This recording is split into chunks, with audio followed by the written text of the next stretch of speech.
What's going on, guys? Unknown Player here, and today we're going to be looking at every single thing my hunter has picked up in terms of the new rewards up for grabs from this Iron Banner Rift. I played quite a lot on the first day, probably because I had a team. It's definitely not as fun going into Rift as solo, but with the team I really enjoyed it personally, so I picked up an absolute ton of weapons, probably the most I've ever seen in one session, and definitely a lot of interesting rolls as always. And of course I've got those 4 bounties that give weapons and armor as well, so we'll be going over those, the rolls, what's good or not. And be sure to comment down below how you're getting on with this Iron Banner, your thoughts, anything cool you might have gotten to drop as well.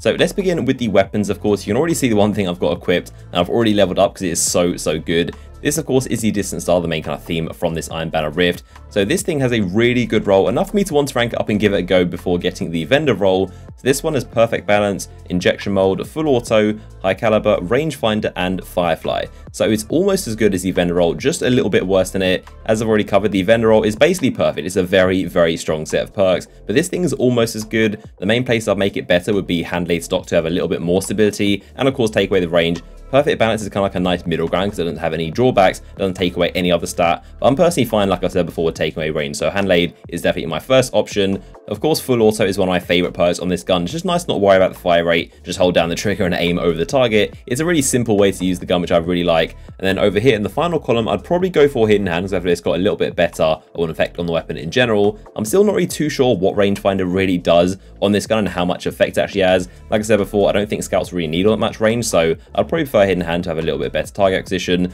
But from what I've seen and from what I've played with this gun, it really has good stats all round, so it doesn't need that much improvement, but anything else you can get to improve it further makes it an even better weapon. And once again, close to the Mitre, which of course is the goal from this kind of legendary version of it. So this is a very good roll. I'll probably end up just buying the one from FD because I doubt I'll get anything even close to that perfect roll, but this has definitely been very good in the meantime to kind of have some fun with and get used to the weapon before buying the proper rank 5 one.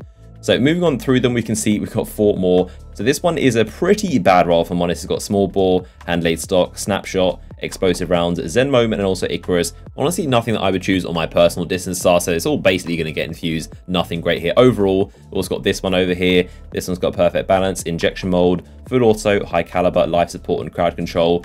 So this is also a very strong set of perks, but the difference here is of course crowd control, which is a perk I do want to experiment with. I've heard a lot of people talk very highly of this thing, so seeing as this is basically identical, I'll probably keep this thing around and see if crowd control is actually decent, but it could be interesting to see if you could reduce the kill time and make it even quicker. But for the most part, it's a strong roll. Definitely going to keep this thing around.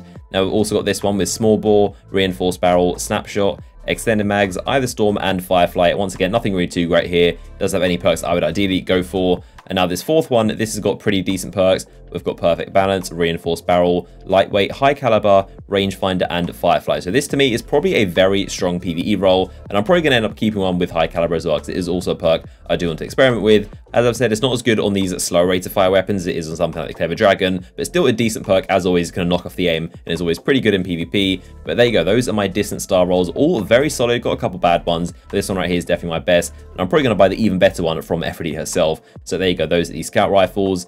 Now, from one of my weapon bounties, I picked up the Clever Dragon, which is interesting. This one came with small bore, injection mold, armor piercing, and high caliber, and then it's got glass half full and feeding frenzy. So not half bad in my opinion, a pretty solid roll. The only thing I do wish it had would be some more stability. If it had hand laid stock, this might just be my new favorite like god roll Clever Dragon. That is the only thing it's lacking. It's only got these two, which aren't too good for stability, but I do really like how it's got high caliber and also glass half full and feeding frenzy. But stability is definitely lacking, so probably nothing useful I can do with this gun.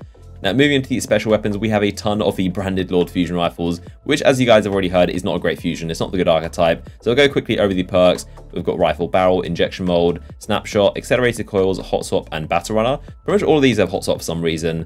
This one is definitely a lot better and a very strong roll. We've got rifle barrel, brace frame, quick draw, accelerated coils, hot swap, and rangefinder. So definitely a good combo with quick draw, rangefinder, and also brace frame for stability. So pretty nice over there.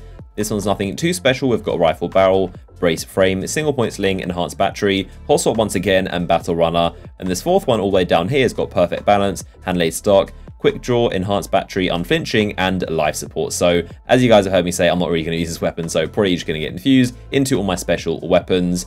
Now, another weapon I got from my bounties was the rocket launcher, the Titanium Orchid, with heavy payload, fitted stock, lightweight, speed reload, grenades and horseshoes, and tripod. Not a bad roll, pretty decent, but again, not a rocket I'd really use. I'm always just going to use my truths, to be honest.